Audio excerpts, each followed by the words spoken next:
ആ ഒരു നമ്മുടെ പ്രൈവറ്റ് ലൈഫ് വളരെ പ്രൈവറ്റ് ആയിട്ട് തന്നെയാണ് കീപ്പ് ചെയ്യുന്നത്. ഇപ്പൊ ഇന്നത്തെ കാലത്ത് എല്ലാവരും അവരുടെ relationships very curious. People are curious and people are happy to share also. ബാക്കിയുള്ളവരെ കാണിക്കാനും അവരുടെ ഒരു എന്താ പറയാ ഡേറ്റിംഗ് ലൈഫും റിലേഷൻഷിപ്പും ഒക്കെ വളരെ ക്ലിയർ ആയിട്ട് സോഷ്യൽ മീഡിയ കാണിക്കുന്ന ഒരു രീതിയും കൂടെ ഉണ്ട്. പക്ഷെ ഈ കാലത്തിനനുസരിച്ചുള്ള ഒരു രീതിയിലല്ലാതെ വളരെ പ്രൈവറ്റ് ആയിട്ടാണ് പ്രൈവറ്റ് ലൈഫ് കീപ്പ് ചെയ്യുന്നത്. അതിനുള്ള കാരണം അത് വളരെ സ്വാഭാവികമായിട്ട് സംഭവിക്കുന്ന ഒരു കാര്യമാണ്. എനിക്ക് അങ്ങനെ എങ്ങനെയാ അത് പറയാ, ചില കാര്യങ്ങൾ നമ്മുടെ മനസ്സിന് സന്തോഷം തരുന്ന ചില കാര്യങ്ങൾ നമ്മൾ ഇങ്ങനെ ഒരു മുത്ത് സൂക്ഷിക്കുന്നത് ഇങ്ങനെ സൂക്ഷിക്കത്തില്ലേ, അപ്പൊ അങ്ങനെ ഒരു സംഗതിയാന്ന് വേണമെങ്കിൽ മാത്രമായി സൂക്ഷിക്കാന്നുള്ളത്. അതെ അതെ അതെ അതെ അതെ അതെ. ഒരു പരിധിക്കപ്പുറം ഇല്ല വേണ്ടെന്നാണ് എൻ്റെ ഒരു ആഗ്രഹം. അങ്ങനെ ഇരിക്കണം എന്നാണ് എൻ്റെ ഒരു ആഗ്രഹം. അറിയില്ല, കല്യാണത്തിനെ പറ്റിയുള്ള വാർത്തകളൊക്കെ കുറെ വന്നിരുന്നു. എൻഗേജ്മെന്റ് കഴിഞ്ഞു അങ്ങനെയുള്ള. അപ്പം അതിലൊക്കെ എന്തെങ്കിലും സത്യസന്ധമായിട്ടുള്ള കാര്യമാണോ ആ വന്നിരിക്കുന്ന ന്യൂസുകളൊക്കെ? ഞാൻ അതിനെ കുറിച്ചൊക്കെ പിന്നീട് പറയാം, ഇപ്പൊ പറയാൻ സമയമായിട്ടില്ല. ഓക്കെ, അപ്പൊ നമ്മൾ moving on to the next thing. അടുത്ത പക്കം. ഓക്കെ, വളരെ സിമ്പിൾ ആണ്, വളരെ ഈസി ആയിട്ട് ചെയ്യാൻ പറ്റും. മ്യൂസിക് സെഗ്മെന്റ് ആണ്. ഇംഗ്ലീഷ് വാക്കുകൾ ഉപയോഗിക്കാത്ത ഒരു പാട്ട് പാടുക. മലയാളം പാട്ട് പാടി പോലെ? ഞാൻ പറഞ്ഞു വളരെ സിമ്പിൾ ആയി പോയി ക്വസ്റ്റ്യൻ എഴുതിയപ്പോഴേ. അതെന്തപ്പോ അങ്ങനെ ഒരു ചോദ്യം? ഏത് പാട്ടാണ്? പഴയ പാട്ട്. പക്ഷെ പാടാൻ എനിക്കുണ്ട് കേട്ടാ. കുഴപ്പമില്ല, പറ്റുന്ന രീതിയിൽ പാടട്ടാ. കടലിന്നഗാധമാം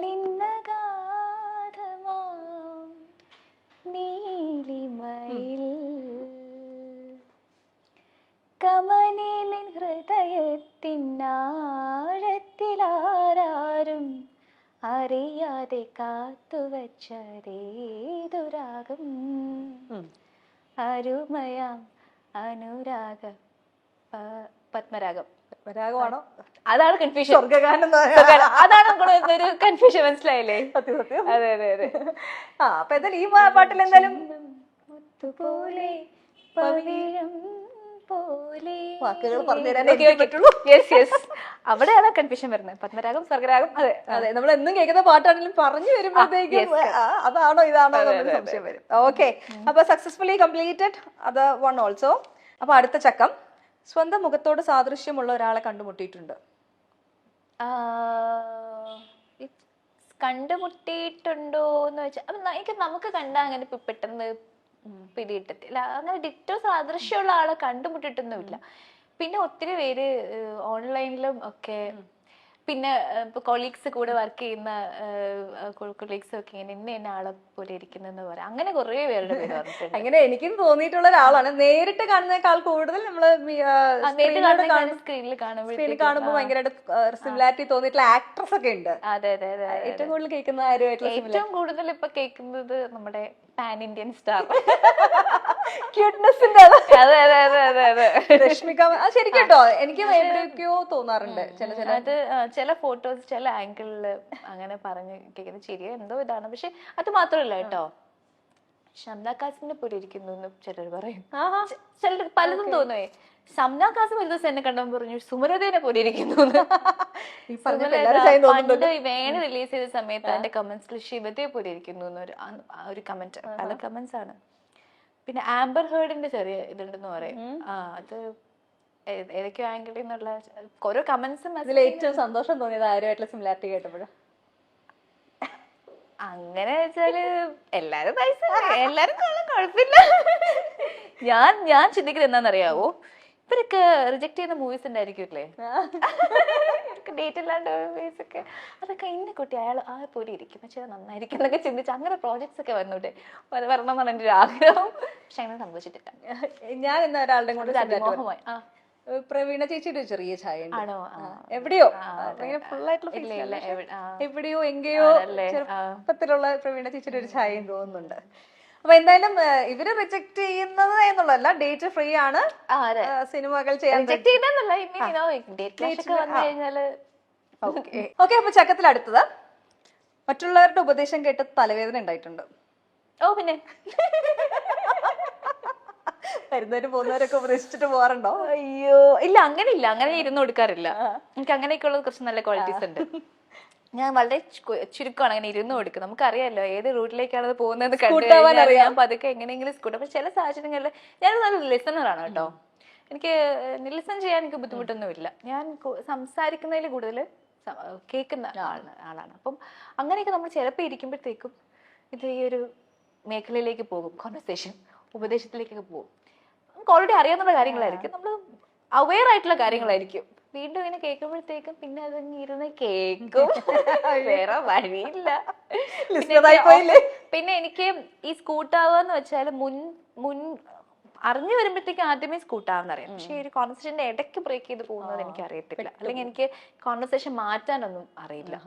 അപ്പൊ എനിക്ക് അവര് സംസാരിക്കുന്ന ആളെ മാനിക്കണം എന്ന് വിചാരിച്ചിട്ട് നല്ലൊരു പറഞ്ഞു തീർക്കട്ടെ എന്ന് വിചാരിച്ചങ്ങ് അങ്ങനെ വെയിറ്റ് ചെയ്തിരിക്കും. അതെ, ഐ ആം ട്രാപ്ഡ്. പ്രത്യേകിച്ച് ഉപദേശം എന്നൊക്കെ പറയുമ്പോ ഒന്നും പറയണ്ട. ഏറ്റവും കൂടുതൽ കേട്ട് വെറുത്ത ഉപദേശം ഏതായിരിക്കും? എല്ലാരും വന്ന് ഉപദേശം ഫോൺ എടുക്കാന്ന് പ്രശ്നമാണോ? ഫോൺ വിഷയമാണ് അത്. അതായത് ഫുൾ ടൈം ഫോൺ കയ്യിൽ വെക്കാത്ത ഒരാളായത് കൊണ്ടാണ്. എനിക്കെന്ന് വെച്ചാല് ഞാൻ ഫോൺ മാറ്റി വെച്ചിട്ട് ഒരു കാര്യമുണ്ട്. അതായത് എനിക്ക് ഒന്നാമത്തെ ഞാൻ ഒരാളോട് ഞാൻ നല്ല മൂഡിൽ സംസാരിക്കാൻ നല്ലതായിട്ട് ഇരിക്കുന്ന സമയത്ത് ഞാൻ സംസാരിക്കത്തുള്ളൂ. ഇപ്പൊ എൻക്വയറി ആണെങ്കിലും എന്താണെങ്കിലും മൂഡ് മാറ്റേഴ്സ്. പിന്നെ ചില ആൾക്കാർ ഒരാളോട് സംസാരിച്ചപ്പോൾ കുറച്ച് അധികം നേരം ആയി കഴിഞ്ഞാൽ ഞാൻ അങ്ങ് സാച്ചുറേറ്റഡ് ആയി പോകും. അപ്പൊ എനിക്കിനി വേറൊരാളോട് സംസാരിക്കാനുള്ള എനർജി കാണില്ല. അപ്പൊ ഞാൻ ഫോൺ അവിടെ വെച്ചിട്ട് ഞാൻ എന്റെ വഴിക്ക് പോകും. ആ സമയത്തായിരിക്കും കുറെ കോൾസും കാര്യങ്ങളും വരുന്നത്. ചിലപ്പോൾ എനിക്ക് മാനേജ് ചെയ്യാൻ പറ്റാത്തപ്പോഴാണ് തിരികെ. പക്ഷെ അതൊക്കെ ഒരുപാട് പേർക്ക് അത് ഹേർട്ടായിട്ടുണ്ട്, വിഷമമായിട്ടുണ്ട്, നമ്മളത് പിണങ്ങിയിരിക്കുന്നവരുണ്ട്. അതെ അതെ അതെ, ചിലരൊക്കെ നന്നായിട്ട് അണ്ടർസ്റ്റാൻഡ് ചെയ്യുന്ന ആൾക്കാരും ഉണ്ട്. അപ്പോ ഉപദേശം ഫോൺ സമയത്ത് ഫോൺ എടുക്കുക, ഫോളോ അപ്പ് ചെയ്യുക എന്നുള്ളതാണ് ഉപദേശം ഏറ്റവും കൂടുതൽ കേട്ടിട്ടുള്ളത്. പിന്നെ ഇത് തന്നെയാണ് കരിയർ വൈസ് ഉപദേശക്കാരിലൊക്കെ തരാറുണ്ടോ ഇടയ്ക്കിടയ്ക്ക്? അങ്ങനെ ചെയ്യണം, ഇങ്ങനെ ചെയ്യാൻ പാടില്ല എന്നൊക്കെ. അതൊക്കെ തരും. അത് തരാറുണ്ട് ഇൻ ദ സെൻസ് ഉണ്ട് ഇങ്ങനെ വേണം അങ്ങനെ വേണം എന്ന് പറയുന്നു. പക്ഷെ നമുക്കറിയാലോ നമുക്ക് എന്ത് വേണം എന്നുള്ളതിനെ കുറിച്ച് നമുക്കൊരു ഐഡിയ ഉണ്ടല്ലോ. അപ്പൊ ഞാൻ അതനുസരിച്ചാണ് പോകുന്നത്. ഇപ്പം സോഷ്യൽ മീഡിയയിൽ നമ്മളെ തന്നെ വിഷ്വൽസ് വരുന്ന സമയത്ത് അതിനകത്ത് പോസിറ്റീവ് ആയിട്ടുള്ളതും നെഗറ്റീവ് ആയിട്ടുള്ള കമന്റ്സും ഒരുപോലെ വരാം. അല്ലെങ്കിൽ ചിലപ്പോൾ നെഗറ്റീവിനായിരിക്കും കൂടുതൽ. ഒരാള് എന്തെങ്കിലും മോശമായിട്ട് പറഞ്ഞു തുടങ്ങി കഴിഞ്ഞാൽ പിന്നെ അത് കാട്ടുതീ പോലെ പടർന്ന് എല്ലാവരും അത് പറയാനുള്ള ഏറ്റെടുത്ത് പറയുന്ന ഒരു ട്രെൻഡ് ഉണ്ട്.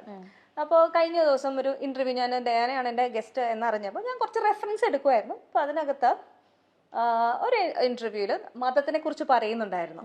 സോ അപ്പൊ ആ പറഞ്ഞ വേർഡ് ഡിഫൈൻ ചെയ്യാൻ വേണ്ടി എടുത്തൊരു വേർഡിനെ ബേസ് ചെയ്ത് ആൾക്കാർ ഭയങ്കരമായിട്ട് നെഗറ്റീവ് പറയുന്നുണ്ടായിരുന്നു. സോ വളരെ സീരിയസ് ആയിട്ടുള്ള ഒരു വിഷയമാണ് മതം എന്ന് പറയുന്നത്. നമ്മൾ മതം നിഷ്കർഷിക്കുന്നതായിട്ടുള്ള കുറെ രീതികൾ നമ്മൾ ഫോളോ ചെയ്ത് പോകുന്ന ആൾക്കാരാണെങ്കിൽ പോലും നമ്മുടെ പ്രൊഫഷന് വേണ്ടി നമുക്ക് എപ്പോഴും കൃത്യമായ രീതികൾ ഫോളോ ചെയ്യാൻ പറ്റാതിരിക്കും. അപ്പൊ അങ്ങനത്തെ ഉള്ള സിറ്റുവേഷനിൽ വരുന്ന നെഗറ്റീവ്സിനെ എങ്ങനെയാണ് ഡീൽ ചെയ്യുന്നത്? ഞാൻ ആക്ച്വലി ഞാൻ ആ ഇന്റർവ്യൂവിന് താഴെ വന്നിരിക്കുന്ന കമന്റ്സ് ഞാൻ വായിച്ചിട്ടില്ല സത്യം പറഞ്ഞാല്. ഞാൻ ആദ്യത്തെ 1-2 കമന്റ് വായിച്ചിട്ട് ഞാൻ അതിന് ശേഷം വായിക്കാൻ നിന്നിട്ടില്ല. അപ്പൊ എനിക്കറിയാം അത് വായിച്ചു കഴിഞ്ഞാൽ എനിക്ക് വിഷമാകും എന്നുള്ളത് കാര്യം എനിക്കറിയാം. പിന്നെ നമ്മൾ ഈ ഒരു ശരിക്കും നമ്മൾ ഈ മതം എന്നുള്ളൊരു വാക്ക് തന്നെ നമ്മൾ പറഞ്ഞല്ലോ, നമുക്കതിന് കിട്ടുന്ന റെസ്പോൺസ് ഭയങ്കര നമ്പർ ഓഫ് റെസ്പോൺസ് ഭയങ്കര ഹൈ ആയിരിക്കും. അത് ആൾക്കാരെ ഭയങ്കരമായിട്ട് പ്രൊവോക്ക് ചെയ്യുന്ന ഒന്നാണ്. നമ്മൾ നല്ലത് പറഞ്ഞാലും എന്തെങ്കിലും ആ വാക്ക് പറഞ്ഞാൽ മതി അതിങ്ങനെ വരും. അപ്പൊ ഞാനത് വളരെ കാഷ്വലായിട്ട് ഞാൻ സംസാരിച്ചു പോയൊരു വിഷയമാണ്. It's very important for me actually. എനിക്ക് വളരെ വിലപ്പെട്ടതാണ് എൻ്റെ വിശ്വാസങ്ങൾ. അപ്പോൾ അതിനെക്കുറിച്ച് ഞാൻ കാഷ്വൽ സംസാരിച്ചു പോയപ്പോഴത്തേക്കും അത് പല ആൾക്കാരെ വ്യാഖ്യാനിച്ചിരിക്കുന്നതും പല രീതിയിലാണ്. അത് പലരും ഉൾക്കൊണ്ടിരിക്കുന്നത് വളരെ ഡിഫറെൻ്റ് ആയിട്ട്. ഞാൻ ഉദ്ദേശിച്ച കാര്യങ്ങളോ അങ്ങനെയൊന്നും അല്ല, അവരുടേതായ രീതിയിലാണ് റെസ്പോണ്ട് ചെയ്തിരിക്കുന്നത്. നമുക്കൊന്നും ചെയ്യാൻ പറ്റില്ല. ഞാൻ ഹെൽപ്ലെസ് ആണ്. നമുക്ക് ആരുടെയും വായും മൂടിക്കെട്ടാനൊന്നും പറ്റത്തില്ല. പിന്നെ അവരവരുടെ കാഴ്ചപ്പാടുകൾ കമൻറ്റ് ചെയ്യുന്നു, രീതികൾ കമൻറ്റ് ചെയ്യുന്നു. Let it be there.